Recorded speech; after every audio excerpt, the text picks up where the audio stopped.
नमस्कार साथीहरू, सदाका जस्तै आज पनि हामी यस बुक सोल्युसनको भिडियो क्लासमा उपस्थित भइसकेका छौँ। आज हामीले कक्षा 11 को एकाउन्ट सब्जेक्टको दोहोरो लेखा प्रणाली, त्यस्तै गरी डेबिट क्रेडिट नियम लिएर उपस्थित भइसकेका छौँ। यो यिनी क्वेसनहरू भनेको हाम्रो एक्जाममा धेरै नै सोधेको भएको हुनाले गर्दा मोस्ट इम्पोर्टेन्ट क्वेसनहरूलाई हामीले रोजेर लिने गर्छौँ। यो भनेको हाम्रो पार्ट 2 हुनेछ भने अब हामीले भोलि पर्सि लगत्तै दैनिक रूपमा यो एकाउन्टको मेन थ्योरीहरूलाई लिएर आउनेछौँ। हाम्रो एक्जाममा 18-20 मार्क्सको थ्योरी आउँछ। थ्योरी पनि राम्रोसँग पढ्नुपर्छ। त्यसकारणले गर्दा आज लिएर आएका छौँ हामीले दोहोरो लेखा प्रणाली साथै डेबिट क्रेडिट नियमहरू। सर्वप्रथम त हामी दोहोरो लेखा प्रणाली पढ्छौँ साथीहरू। अब दोहोरो लेखा प्रणाली भनेको के हो त? सर्वप्रथम हामी बुझ्नुपर्दा डबल एन्ट्री सिस्टम भनेको के होला त? दोहोरो लेखा प्रणाली भनेको दोहोरो भन्दा बित्तिकै सम्झिनुस् कि 2 हो। दोहोरो लेखा प्रणाली भनेको कुनै पनि लेखा प्रणालीमा 2तिर लेखा राखिन्छ भने, अहिले यही सम्झौँ अनि परिभाषापछि बिस्तारै रूपमा क्रमबद्ध रूपमा जाउँदा कुनै पनि लेखा राख्ने प्रक्रियामा अथवा एकाउन्टिङ गर्ने प्रक्रियामा 2वटा पक्षमा लेखाको गणना गरिन्छ अथवा 2वटा पक्षमा लेखालाई राखिन्छ भने त्यो नै दोहोरो लेखा प्रणाली हुन्छ। अब हामी मेन रूपमा जानुपर्दा दोहोरो लेखा प्रणालीको परिभाषातिर जाउँ। दोहोरो लेखा प्रणालीको परिभाषा भनेको के हुन्छ भन्दा, हजुरले हेर्न सक्नुहुन्छ यहाँ मैले परिभाषा इम्पोर्टेन्ट हुने भएर परिभाषा लेखेको छु। निश्चित नियम र सिद्धान्तको अनुसरण गरेर भनेको यो दोहोरो लेखा प्रणालीको परिभाषा हेर्दैछौँ हामी। निश्चित नियम र सिद्धान्तको अनुसरण गरेर भनेको कुनै पनि निश्चित नियम, कुनै पनि निश्चित कानुन, कुनै पनि निश्चित आधारमा व्यवसायको सम्पूर्ण वित्तीय कारोबारहरूलाई भनेको व्यवसायमा हुने सम्पूर्ण आर्थिक वित्तीय भनेको वित्त भनेको अर्थ सम्बन्धी कारोबारहरूलाई डेबिट पक्ष, क्रेडिट पक्ष, डेबिट पक्ष र क्रेडिट पक्ष गरी 2 स्थानमा अभिलेख राख्न प्रयोग गरिने प्रणाली नै दोहोरो लेखा प्रणाली हो। भनेको के छ त दोहोरो लेखा प्रणाली भनेको साथीहरू?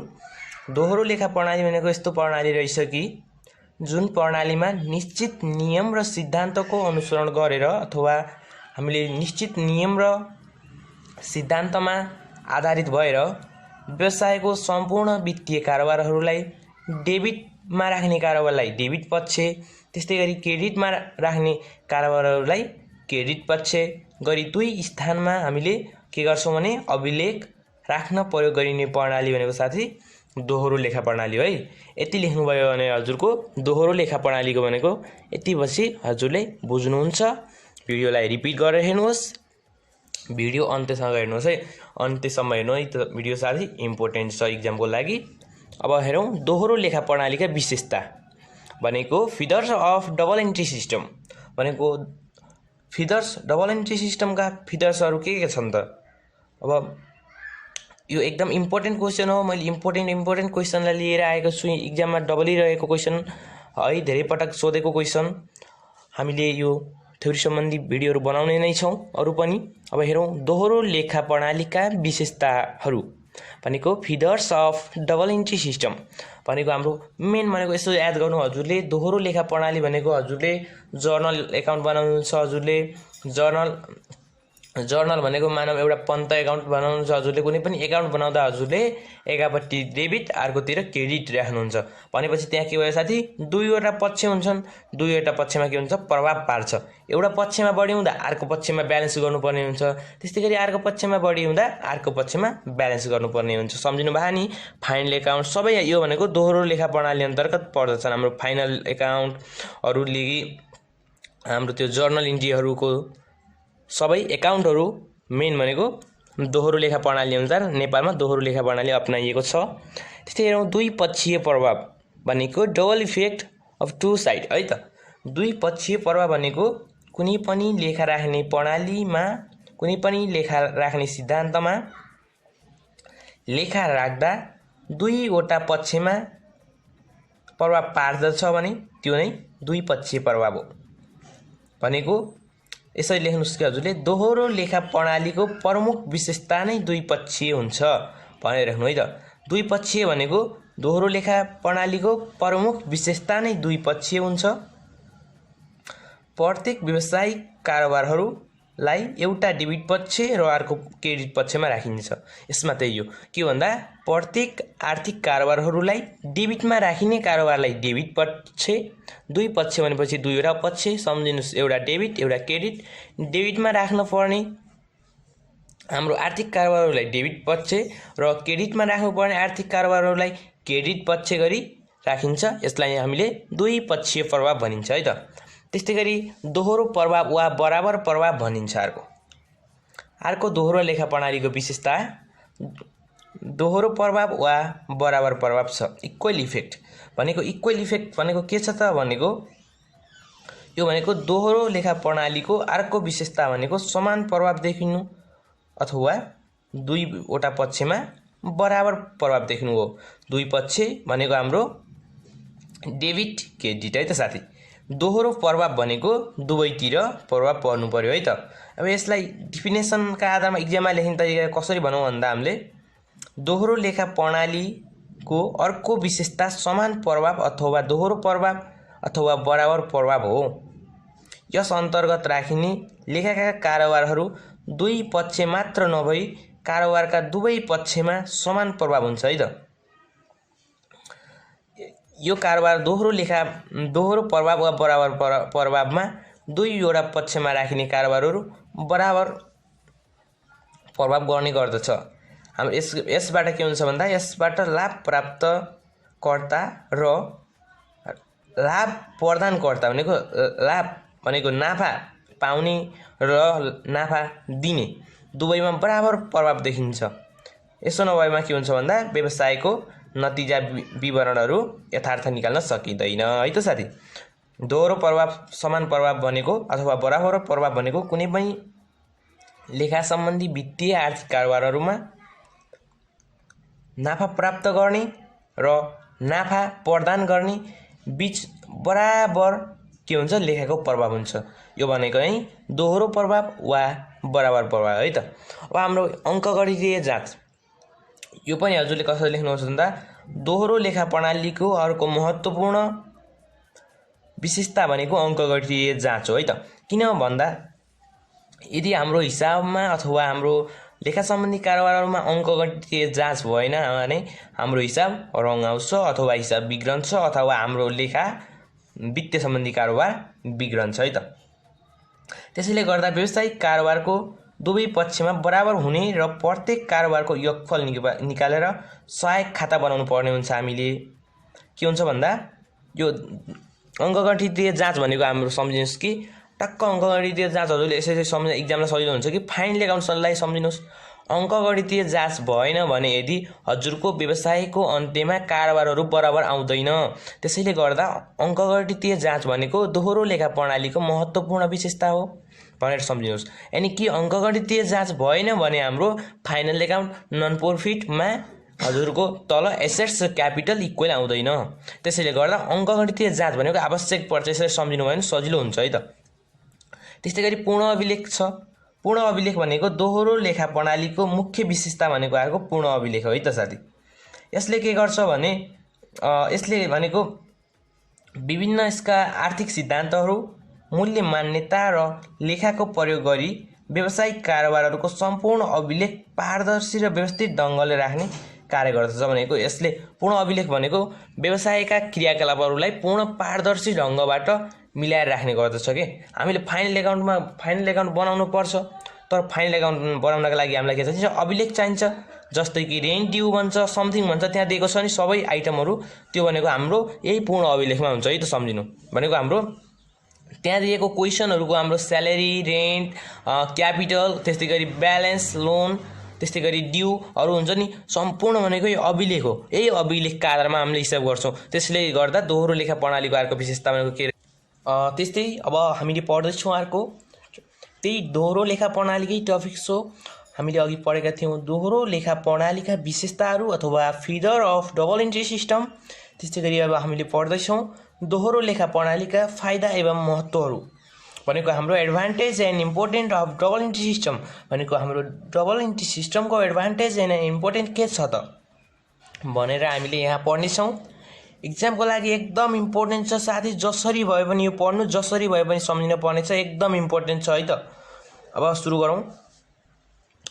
अब दोहोरो लेखा प्रणालीको फाइदाहरू मैले अघि दोहोरो लेखाको प्रणालीको परिभाषा दिएँ। अब दोहोरो लेखा प्रणालीको फाइदाहरू के छ त अथवा महत्त्व के हो त भनेर हामीले पोइन्ट वाइज लेखेका छौँ। पोइन्ट वाइज हेरौँ एकचोटि। आर्थिक कारोबारहरूको पूर्ण अभिलेख राख्न सहयोग भनेको हाम्रो त्यही विशेषता फर्केर आयो साथी, त्यही विशेषता नै सम्झिनुको त्यही पूर्ण अभिलेख थियो अघि। अहिले के भन्यो भन्दा थोरै त्यसलाई फरक बनाएर आर्थिक कारोबारहरूको पूर्ण अभिलेख राख्न सहयोग भनेको हाम्रो मैले अघि भनेको थिएँ पूर्ण अभिलेख भनेको हामीले फाइनल एकाउन्टहरू बनाउन, जर्नल इन्ट्री बनाउन हामीलाई अभिलेख चाहिने हुन्छ। अथवा मानव जर्नल इन्ट्री बनाउनका लागि मानव श्यामले फर्निचर किन्यो अनि त्यसपछि हाम्रो फर्निचरको केही फर्काइदियो, अथवा फेरि अर्को दिन श्यामले एउटा फर्निचर लियो, कुर्सी किन्यो भने सम्पूर्ण भनेको त्यो अभिलेख हो साथी। हो त्यही अभिलेखहरू पूर्ण रूपमा राख्ने भएकोले के भन्छ साथी भनेको आर्थिक कारोबारहरूको पूर्ण अभिलेख राख्न सहयोग गर्दछ है त। त्यसैले गर्दा आर्थिक कारोबारहरूको पूर्ण अभिलेख राख्न सहयोग गर्दछ है त। त्यस्तै गरी अर्को व्यवसायको अन्तिम खाता बनाउन सहयोग भनेको हाम्रो व्यवसायको अन्तिम खाता भनेको फाइनल एकाउन्ट हो। फाइनल एकाउन्ट बनाउनका लागि दोहोरो लेखा प्रणालीले के सहयोग गर्छ भन्दा हाम्रो फाइनल एकाउन्टको लागि चाहिने के हो भन्दा हामीलाई अभिलेख हो। अभिलेख कस्तो अभिलेख भन्दा पूर्ण अभिलेख। हाम्रो पूर्ण अभिलेख भएन भने साथी के हुन्छ भन्दा हाम्रो वर्षको अन्तिममा बनाउने खाता हाम्रो बिग्रन पुग्छ।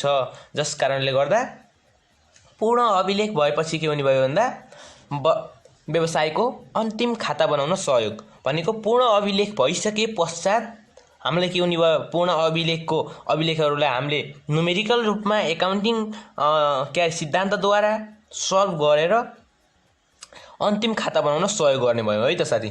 त्यस्तै गरी अब हाम्रो 3 नम्बरमा छ लेखा सम्बन्धी गल्ती तथा अनियमितताहरू कम गर्न सहयोग भनेको हाम्रो एकाउन्टिङ इरोर छ साथी। सम्झिनुहोस् कि एकाउन्टिङ इरोर भनेको हाम्रो त्यहाँ दिएको सुरुको पोइन्ट भनेको हाम्रो करेक्ट इन्ट्री हुन्छ। त्यस्तै गरी हाम्रो दोस्रो पोइन्ट भनेको रङ इन्ट्री हुन्छ।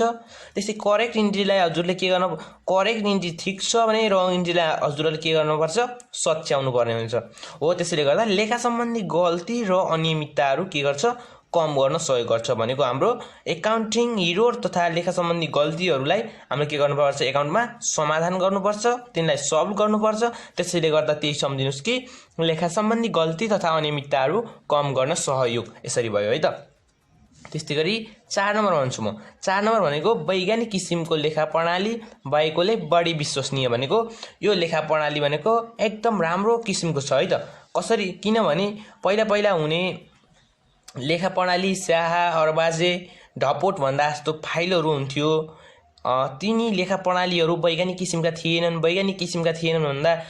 भन्नाले कसरी भनौँ भन्दा त्यो सबै ठाउँमा एउटै प्रकारको लेखा प्रणाली थिएन। कोही ठाउँमा कस्तो थियो, कोही ठाउँमा कस्तो थियो, फरक लेखा प्रणाली थियो अहिलेभन्दा धेरै पहिला।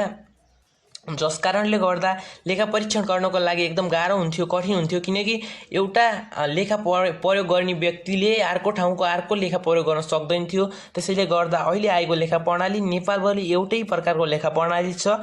त्यो लेखा प्रणाली भनेको के भयो भन्दा सबैको एउटै भएपछि त्यो सम्झिनुहोस् कि वैज्ञानिक लेखा प्रणाली भयो हो। त्यसैले गर्दा वैज्ञानिक किसिमको लेखा प्रणाली भएकोले बढी विश्वसनीय। अनि यो विश्वसनीय किन हुन्छ भन्दा यो लेखा प्रणालीबाट हिसाब गर्दाहरू सबै सल्भ गर्न सकिन्छ।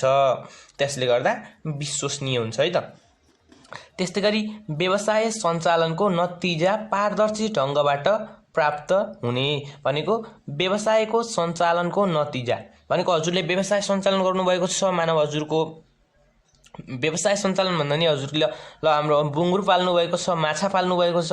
हजुरले माछा पाल्नु भएको छ भने हजुरको नतिजा पारदर्शी ढङ्गबाट प्राप्त हुने भन्नुको अर्थ के हो भन्दा मानव हजुरले माछा पाल्नु भएको छ। माछा पाल्दा हजुरको दानाहरू खर्च लाग्छ। खर्च लागेपछि हजुरले माछा बेच्नुहुन्छ, बेचेपछि हजुरलाई आम्दानी हुन्छ, माछा बढ्छ, बेच्नुहुन्छ, हुर्काउनुहुन्छ।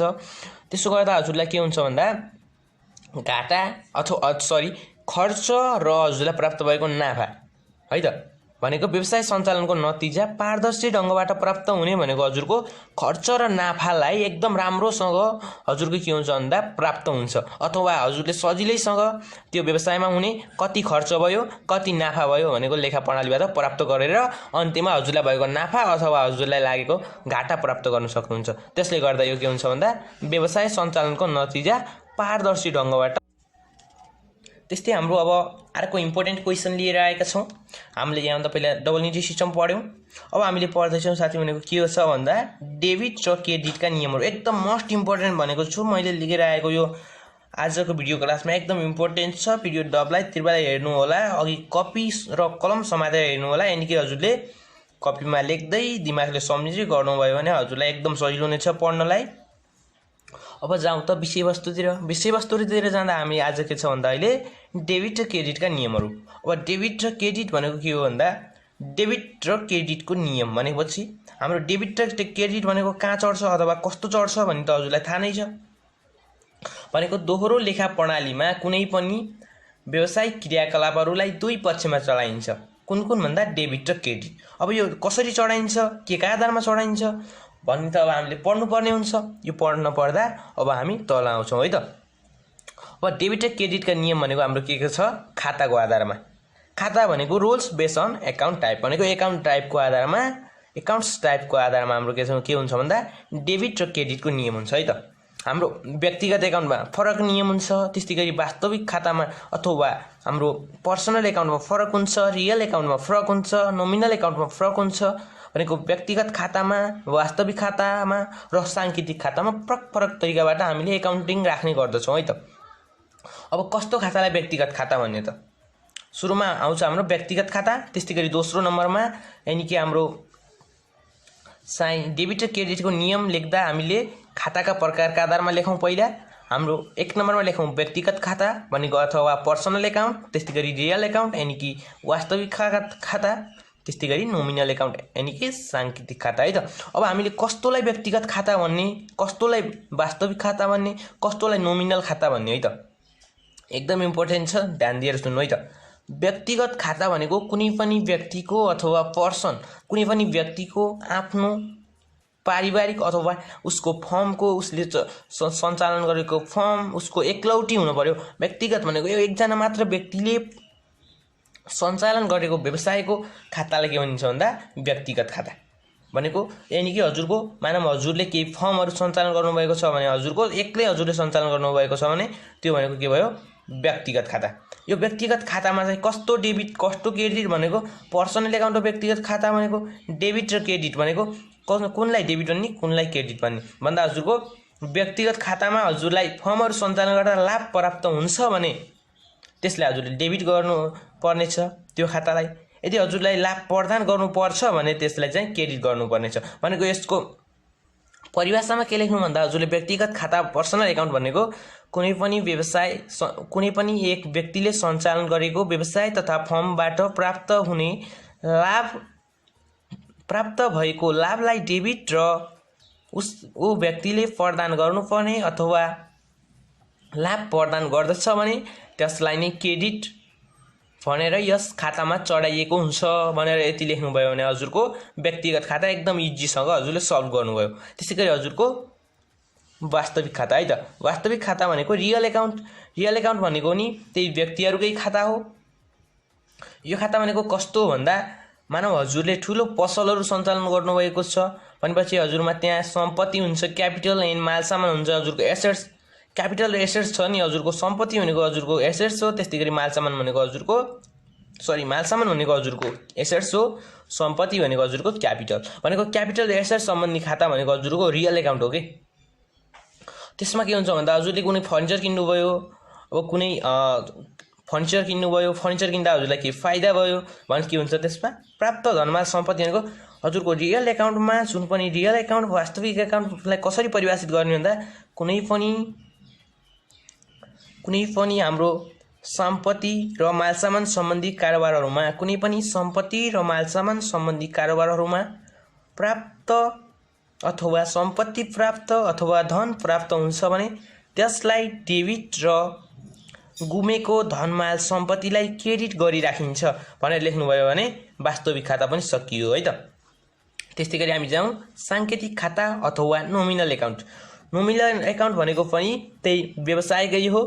कुनै पनि हजुरले व्यवसाय गर्नुभएको छ, ठुलो ठुलो व्यवसाय गर्नुभएको छ, हजुरको दैनिक रूपमा अथवा त्यहाँ हुने व्यवसाय सञ्चालन सम्बन्धीको दैनिक खाता भनेको हजुरलाई कहिले घाटा हुन्छ, कहिले नाफा हुन्छ, कहिले के हुन्छ है त। दैनिक रूपमा हजुरले कारोबार राख्दा कहिले हजुरलाई घाटा हुन्छ, कोही पनि व्यापारी क्रेताहरू आउँदैन, हजुरको सामान खरिद गर्दैन अथवा किन्दैन, कहिले धेरैले लाग्छ, हजुरलाई नाफा हुन्छ। यसरी हजुरको सांकेतिक खाता भनेको हजुरले व्यवसाय सञ्चालन गरेकोमा दैनिक रूपमा व्यवसाय सञ्चालन भएको सम्बन्धित खाता हो है त।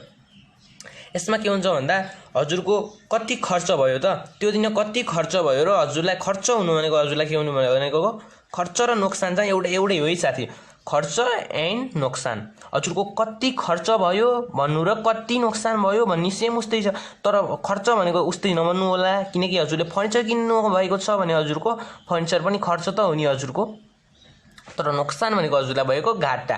All expenses and losses are debit है त। भनेको हाम्रो खर्च र नोक्सान भनेको दैनिक रूपमा सञ्चालन गरेको व्यवसायमा खर्च र नोक्सान भनेको हाम्रो डेबिटमा राख्नु है त। त्यस्तै गरी हाम्रो आम्दानी र नाफा भनेको हजुरले के गर्नुपर्ने छ, क्रेडिटमा राख्ने। माथि भनेको के छ भन्दा प्राप्त धनमाल सम्पत्ति भनेको हजुरको डेबिट, हजुरको गुमेको धनमाल सम्पत्ति भनेको क्रेडिट, त्यस्तै गरी हजुरको लाभ प्राप्त भनेको डेबिट, लाभ प्रदान भनेको हजुरको क्रेडिट। त्यस्तै गरी हजुरको सांकेतिक खातामा आउनुहोस् त। सांकेतिक खातामा ट्याक्कै उल्टो भइदियो। उल्टो भनेको हजुरको खर्च नोक्सान जति सब डेबिट आइदियो र आम्दानी नाफा जति सबै अन्त क्रेडिट गइदियो। भनेको हजुरको के हुने भइछ भन्दा कसरी दिने यसलाई परिभाषा हामीले लेख्नुपर्ने परिभाषा हो। यो भनेको मैले बुझाएको हजुरलाई बुझ्न हो। परिभाषा हेर्नु सांकेतिक खाताको कसरी लेख्नुहोस् भन्दा कुनै पनि व्यवसायहरू सञ्चालन गर्दा व्यवसायको दैनिक सञ्चालनको कारोबार सम्बन्धी अथवा वित्तीय कारोबार सम्बन्धी खर्च र नोक्सान भएको खातालाई डेबिट गरिन्छ भने त्यस्तै त्यहाँ दैनिक रूपमा सञ्चालन गरेको व्यवसायमा भएको आम्दानी र नाफालाई क्रेडिट गरिन्छ। यसरी नै के हुन्छ सांकेतिक खाता हाम्रो। बुक सोल्युसन च्यानललाई सब्स्क्राइब गर्नुहोस्, नजिकै रहेको बेल आइकन दबाउनुहोस्। हाम्रो भिडियोलाई लाइक, कमेन्ट, सेयर गर्न नभुल्नुहोला।